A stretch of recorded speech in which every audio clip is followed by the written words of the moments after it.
Hey, what's up, guys? It's Jay from Evolution Radio doing the Week 6 lineup on DFS, DraftKings, all that kind of fantasy thing. Cash games, um, or the cool leagues that just do the DFS drafting. It's really pretty cool, but in fact, I'm in one with a bunch of the guys from the studio. That's actually what got me into this. And I know I missed Week 5. I got really busy on the other side of the channel doing the current events and that kind of mess. And I meant to do it. It was a good week. It was a really good week. So hopefully we can get there this week as well. I'm also everyone who's contacted me and especially the NFL DFS Facebook page, put up your lines and everything like that. That's really cool. It's been great developing this community, which is really fun. So with that, and by the way, this is just the main slate. If I had more time, I would do each showdowns and everything like that. Um, I just don't usually have the time to actually get it down. So for the main slate of games, the quarterbacks who I think are interesting, and some of these they're almost musts. You have to at least in one lineup you got to be looking at them. Obviously the first is going to be Patrick Mahomes. I think a lot of people are going to be a little shy of Patrick. Um, he turned in a really, I wouldn't say poor couple of games, but they weren't Patrick Mahomes level. And I think against the Texans, we're going to see, that early week one, week two, week three Patrick Mahomes. I think he has something to prove. Um, we might see the reemergence of Tyreek Hill, Travis Kelsey. I think this team, they kind of got punched in the mouth against the Colts on Sunday night, and I know that fighting spirit that they have, and I think they're going to show it. So Pat Mahomes is probably a really good pick. I know he's the most expensive quarterback, but I think he's going to pay out, and a lot of people probably won't have him this week. They're probably going to go with the other guy who I think one of the other guys that you need to have, and that would be Deshaun Watson. And Deshaun Watson, look, we talk about it all the time. You're playing Kansas City, you're going to have to put up a lot of yards. That's what we did last week with the showdown. We played Marlon Mack. We knew that was their main outlet, and even Kobe Brissett didn't do horrible. But yeah, so and passing is the Houston Texans. That's their forte. That's what they're really good at. Um, they've got so many options, and that's the downside of this lineup or this matchup with the Chiefs and the Houston's. It's not the quarterbacks. You can plug in Mahomes or Watson, and I'm really confident that they're gonna outperform. It's the other side of it. It's the guys catching the ball that is really, really just volatile. You have no idea, and we will get to that. A couple of the other guys who I think are definitely worth it.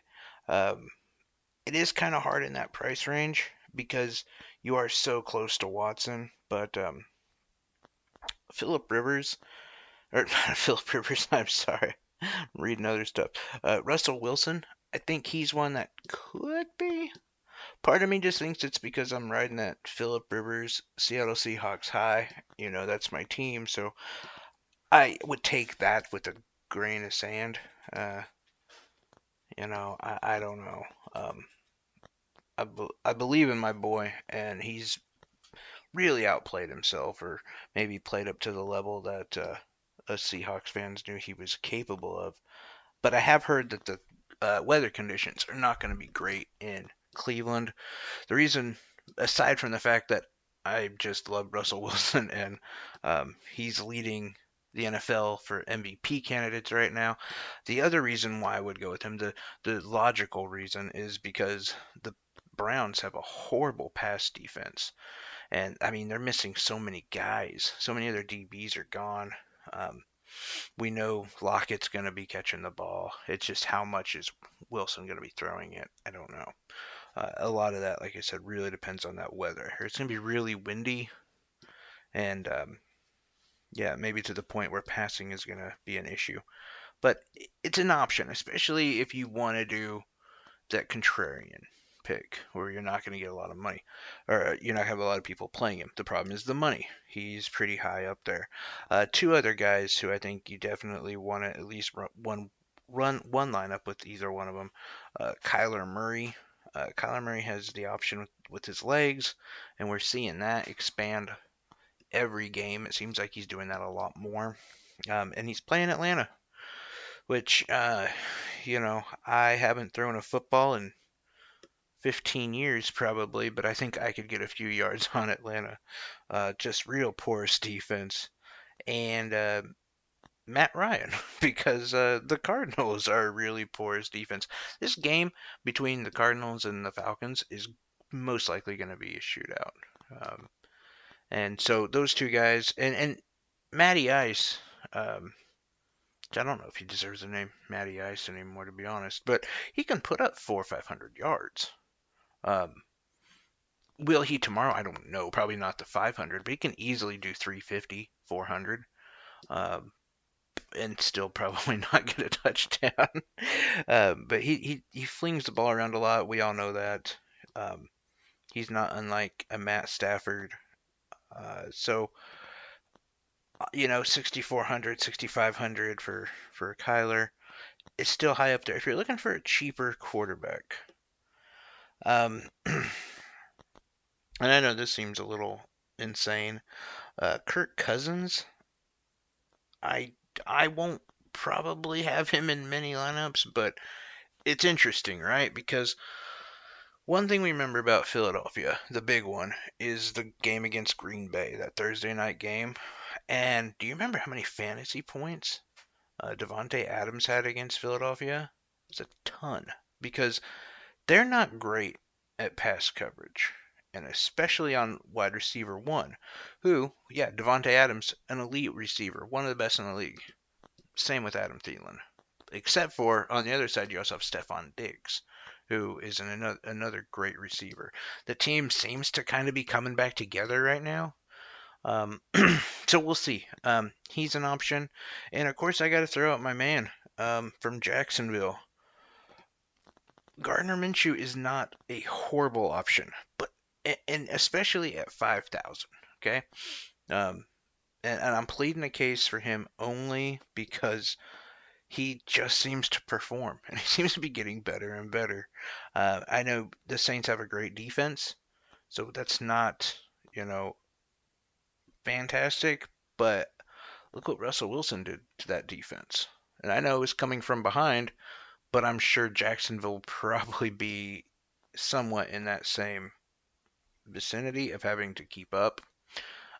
So yeah, that, and then okay, if you want super crazy, no one is going to be playing this guy, but he has a couple guys returning, and maybe he's decent. He's also at that 5,000 mark. I'm going to say Case Keenum. You will never hear me say Case Keenum, but he's playing Miami. And I know. Well, Miami stinks, but they're not. They could force things to happen. I mean, this is the Tank Bowl, right? Who's going to be the worst team? I'm pretty sure Miami's going to win that battle, so Washington is the way to go. Case Keenum at $5,000, not a horrible option for quarterback. I think it could be sneaky good, to be honest. Running back. Running back is rough this week. We have so many high priced running backs and so few middle to low end running backs. Um, I don't know. Some of these prices I just don't understand. Like Zeke, I don't understand why Zeke is priced so high. He's most likely not going to have a great game. The Jets are lackluster at best, but they're pretty decent against the run. Again, they're not the best, but they're pretty amped up, and Zeke hasn't been playing like Zeke. So I don't know why he's 85. I wouldn't pay up for him. Dalvin Cook, he could potentially be worth that 84 price tag, but I'm not interested in paying that. The only one that I really feel, and that's if he starts. So this one's going to be a game time decision, something you're going to keep an eye on, is David Johnson. David Johnson is going to be utilized like crazy in that Cardinals offense. And we know he's Kyler Murray's go-to guy. Um, 7,600, that's about the one I would pull it for. Nick Chubb is an option to an extent. I hear a lot of other people talk about Nick Chubb. He's not my guy. I wouldn't play him. And there again, I'm just a Seahawks fan, and I know Seattle, and Seattle has been doing a fantastic job against the run this year. Can't stop, you know, a pass to save their soul, but running, they're pretty decent at stopping that. So I wouldn't pay up for that, but I know a lot of people are on him, especially after that last game he had. Leonard Fournette isn't a bad option. The man's been putting up numbers lately. Got to pay attention to him. But the guys I kind of start going down to, Mark Ingram for one. Mark Ingram just balls out. I mean, that's who he is in Baltimore. Um, Definitely proving that he's worth that trade, and he is worth the starting RB position. 6,600.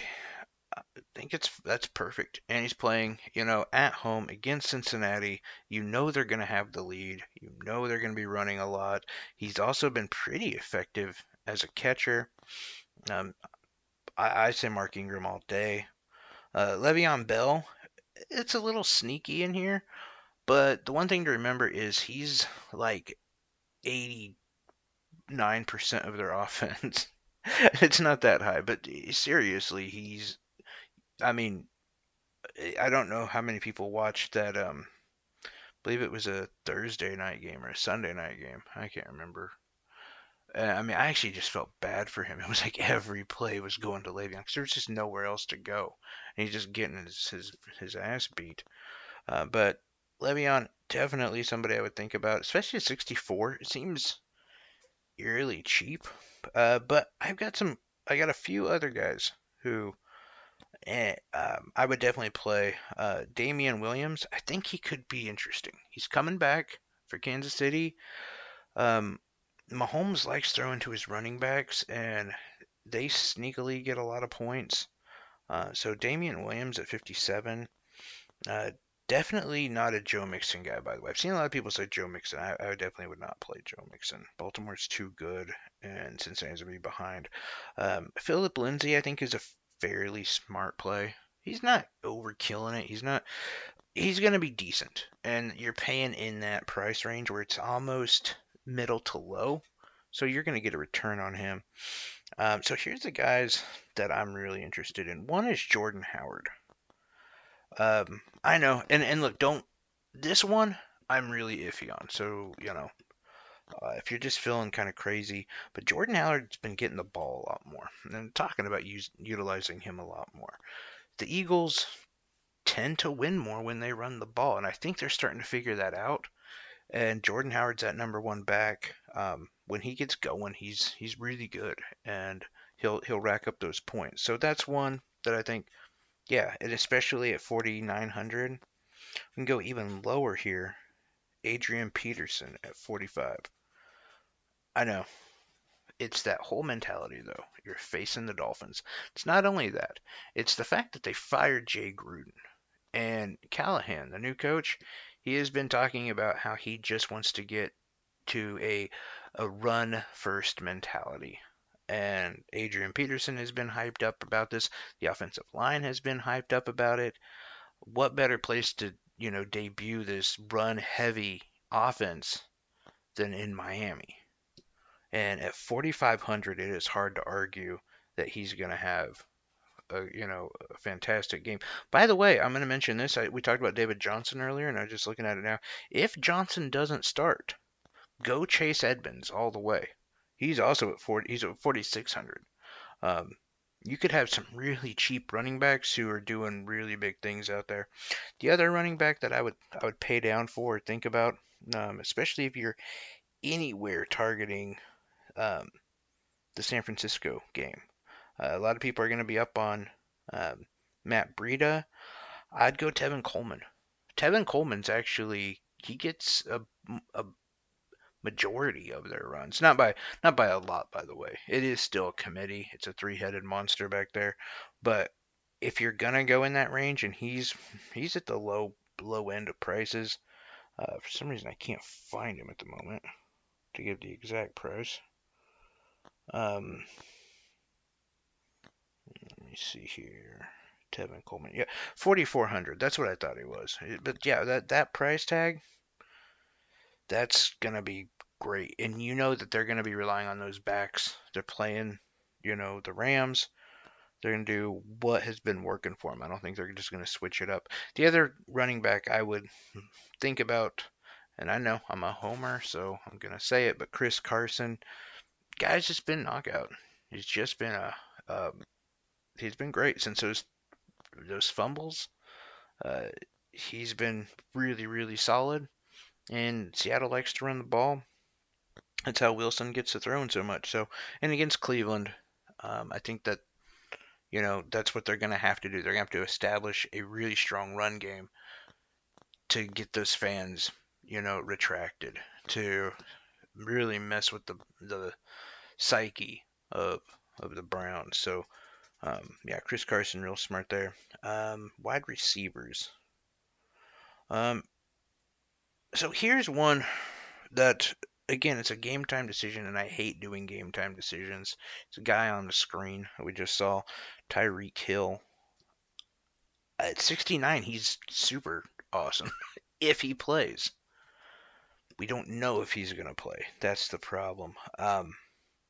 If he plays, I snatch him up, without a doubt. I don't think they're gonna, kind of stick your toe in the water kind of thing. The Chiefs need to make a statement by winning, and they're not playing an easy team. Without a doubt, they have to come out swinging, and Tyreek Hill will be 100% of that. So he's one. He's kind of my wide receiver one if he's available. Now outside of him, of course you gotta love Julio. Again, we talked about that Cardinals Falcons game. Michael Thomas is going to get a lot of targets and he's going to do well, if Ramsey's playing him or not, but I still wouldn't pay up for it. I don't think it's going to be a high scoring game. DeAndre Hopkins, yes. Um, we had kind of talked about the two quarterbacks, and yeah, they're obviously going to put a lot of points up. The wide receivers, though, this is where both of these quarterbacks are a complete pain in the butt to predict. Um, Arguably, DeAndre Hopkins is Watson's favorite receiver. I say arguably because he just throws to who's open. But both of these defenses, not very good. So could DeAndre, you know, just really open up? Yeah, he really could. He could destroy that defense. I mean, they got Tyrann Mathieu. If Matthew's not doing something, which he's not really even a cover DB, no one's going to stop Hopkins. So he's obviously a good option. Cooper Kupp, every week he's a great option. I know I made a joke about him looking like a douchebag. Um, Part of that is just because I don't like the Rams, I understand. But I'm feeling better about him, to be honest. But yeah, Mari Cooper, not a bad option. I wouldn't pay up for him this week, though, to be honest. I think there's so many better options. Like I said, there's Tyreek Hill. Um, and then remember I was talking about the Kirk Cousins things. If we want to run Kirk Cousins, run Adam Thielen. Or Stephon Diggs, honestly. You could run either one. Um, but I think if you decide to do that, that's the route I would go. The other receivers, Tyler Lockett, he's just been putting up a lot of points. And again, we talked about depleted Cleveland defensive backs. Definitely an option. I would steer clear of Marquise Brown. Um, it At the moment, it doesn't look like he's going to play. And even if he does play, it looks like it's going to be enough to really kind of dampen his ability. So I wouldn't. Really safe option in Larry Fitzgerald. He's going to return value. He's going to be called on a lot. I don't know how this man does it. He's been amazing for so many years, and he's still one of the top receivers. It's crazy. And all of us in fantasy, it's like, wait, Larry Fitzgerald, really? This guy is still knocking it out of the park at what 37, 38, something like that. It's insane. Will Fuller at 6,000. Why not? You got to pick one of these Texans wide receivers, and if you don't want to pay it for Hopkins, Fuller is a great option. There's a couple other ones too. While we're talking about Texans, um, Kenny Stills. But if Kenny Stills isn't going to play, if we find that out early, then you can definitely run Kiki. What is his name? He has a very interesting name. Kiki Kotu? I don't know how to say his name. I should know. I really should. And I can't even find him. But you guys know who I'm talking about. The other. Why can't I find him?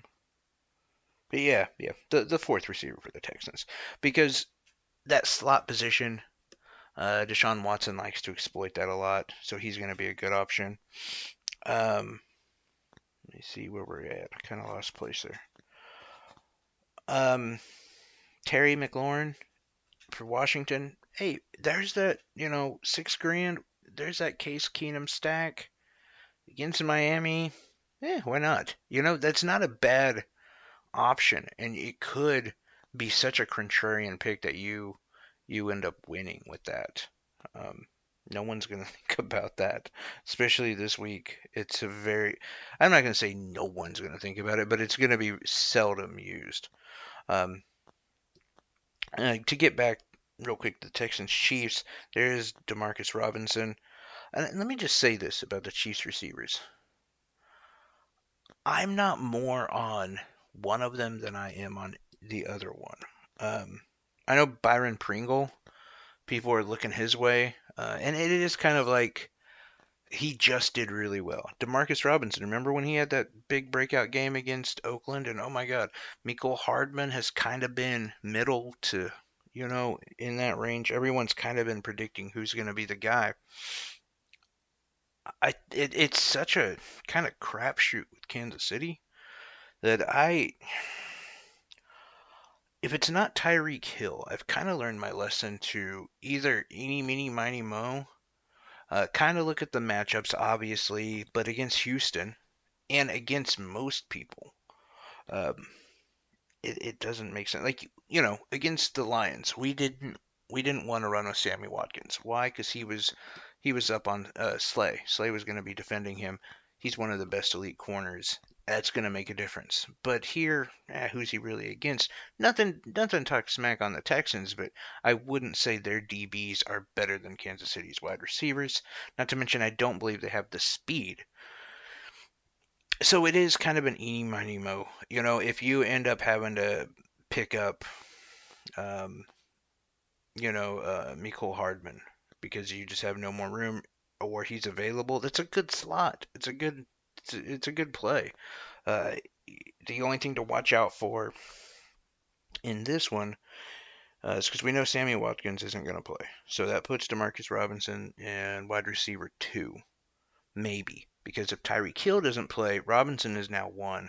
Mecole Hardman becomes a little bit better of an option, but then Byron Pringle really comes into play. Um, I there again, that slot position just ends up paying off really well for these kind of deep quarterback throwing cornerbacks. They love hitting that slot receiver, and Byron Pringle's going to be such a cheap price. You could really stack up your lineup with him. But again, we don't know about Tyreek. Again, we know Sammy's not going to play. But yeah, so until we find out about Tyreek, I would say any of the receivers except for Byron Pringle, just to assume that Tyreek's going to play. It does look like he is, but I'm not going to be the one to say it. Let me see. Receivers. Oh, Michael Gallup for Dallas. Really good option. They're going to be covering Amari. He's kind of the go-to guy, but Michael Gallup has slowly been racking up a lot of points and performing really well. So he's a guy I'd look at. If you're still needing help at that kind of lower end, a D.D. Westbrook. And I know a lot of us have been like, God, D.D. Westbrook was supposed to be so awesome, and he just kind of flopped. Well, Marcus Lattimore is going to be playing DJ Shark. Probably.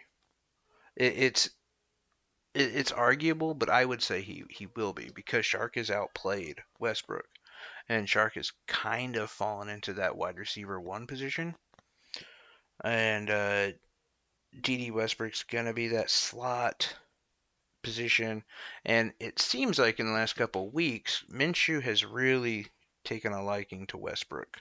Now I know Minshew and Shark have a great relationship, but Shark's going to be watched a lot more. It's a great defense. I think DD Westbrook could be a sneak play here. Um, and that's really about it for receivers. I know there's a few San Francisco receivers. There's got to be one, but there again, that's really hard to pick. I guess another just crazy play would be Devontae Parker from Miami. Washington has such a horrible defense, and it's kind of like somebody's got to pick up that. We know Josh Rosen. He's not a bad quarterback. He's, I mean, if he's gonna throw to anyone, it's probably gonna be Parker. Um, it's just it's sitting there at 4,200, so it's an option. Another one that I like at 4,000. We're getting really low here, but is Jamison Crowder. And if you're looking at the numbers, you're probably like, well, he hasn't performed. Well, look at week one. He caught like 13 or 14 passes, something insane like that. Well, that's because Sam Darnold was throwing him the ball. Well, Sam Darnold's coming back, and he will be there, and the Jets team is going to be fired up. Sam's going to want to prove that he's, you know, all worth all the waiting, and he's going to come out slinging. And Jamison Crowder seemed to be his favorite receiver. He's also a really, really sneaky play. Could turn out to be a pretty good investment for you. Um, that's really it as far as receivers. If you're looking, by the way, just throwing this out there, Miles Boykin, 3,500. Um, he's an option, especially if Marquise Brown doesn't play. Is it a strong option? Like, would I really play him? No, probably not. I mean, there again, we have Kiki Coty. See, said his name finally. Byron Pringle. I think watching that game and watching those injuries are going to be a little bit smarter than playing Miles Boykin. Um, and let's see here. Just a couple other, two other ones. Christian Kirk. I don't mind him. That 5,200. He gets a decent amount of looks, pretty positive. And Calvin Ridley. Calvin Ridley, I really like. Um, Pat P is going to be on Julio Jones. Julio Jones could probably still outplay him, but Calvin Ridley has been doing really, really great the last couple weeks, and yeah, I think he's a great option. Now, probably the worst section here is tight ends, and namely because look, so many we don't really have a low or middle tight end. A lot of these tight ends are beat up. Many of them, at least a couple I see, are overpriced, I think.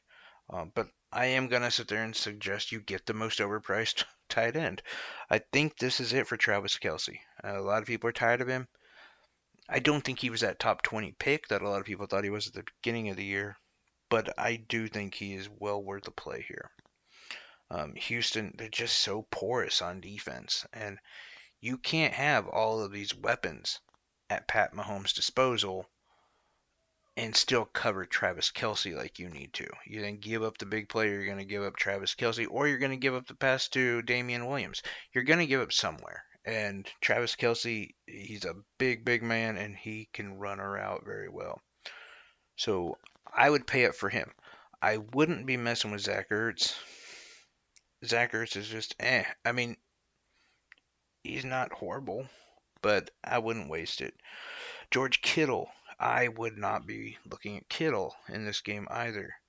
The Rams are fairly good at covering tight ends. Also, Kittle's probably going to be a lot more in the blocking game this week and for a little while until Juszczyk comes back. So wouldn't really put a lot on Kittle. Austin Hooper, I think, is fairly a decent play. He'll do all right. It's going to be a high scoring game. It seems like any Cardinal or Falcon I'm kind of on this week just because of how much I think that game's going to be a shootout. There's just no defense, and Austin Hooper has been fairly popular with Matt Ryan. If you want to go Will Disley's not bad. Russ has been using him a lot, so yeah. My main one, the guy I'm really going with though, is Mark Andrews. Mark Andrews at 4,800, he gives you a lot of room to work, and Lamar Jackson loves this guy. We're playing at Cincinnati. Marquise Brown is either out or pretty beat up. You need that receiver. Mark Andrews he's that guy and has been that guy all year. He's pretty reliable at being at that position and making those points. You want to go a little bit lower than that. Delaney Walker, he's okay. And you're paying really low for him at 3,700. He should. I think in this scenario, he had 2 games where he'd only put up like 1 or 2 fantasy points, right? And I think we're gonna get back to him being targeted a little bit more. They're gonna be at Denver, but I'm not really scared of that defense. That defense is not what it once was. So I think Delaney Walker, he'll prove his worth, I'm sure. And then on the opposite end, you got Gerald Everett. He's kind of a lot of people are on him this week, but they're not playing the Seahawks, guys. Like they're playing the San Francisco 49ers, who have a really good defense.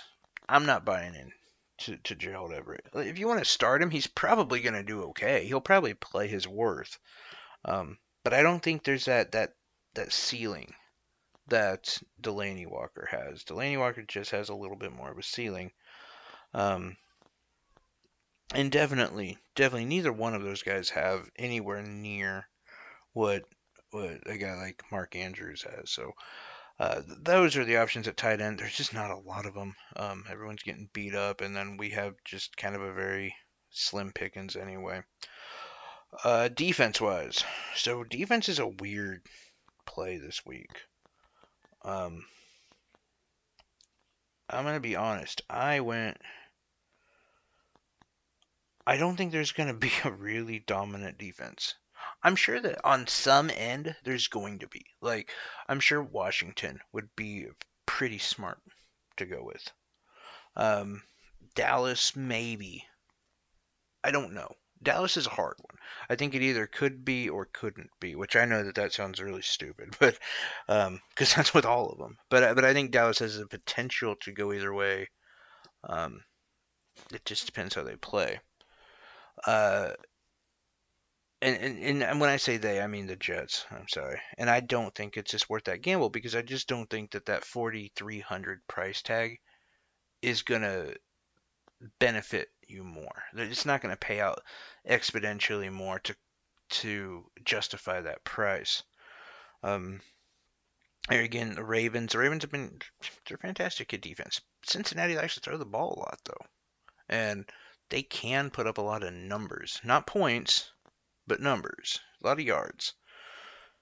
Yeah, could the Ravens, kind of fart out a turnover? Sure, they could, but I don't know.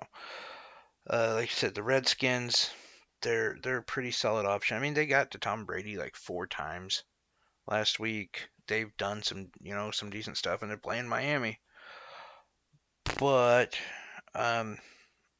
if I'm being honest, a weird one that I actually like is the very bottom, and it's the Jets.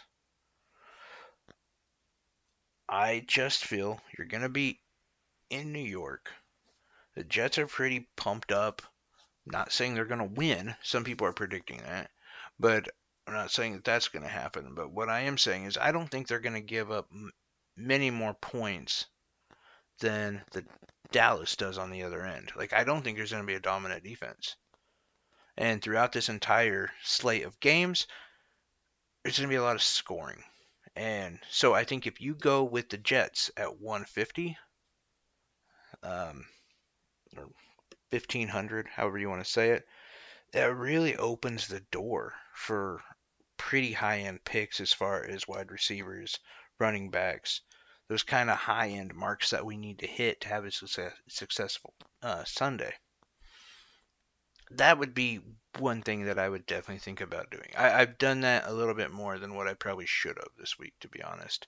Uh, and Dallas might just burn me, and I might look like a complete idiot. But I, I, I really don't think it's going to be that big of a difference. It's not going to be like the Patriots defense, where yeah, that it's a small investment for a huge return. I really just don't see that happening with the Jets.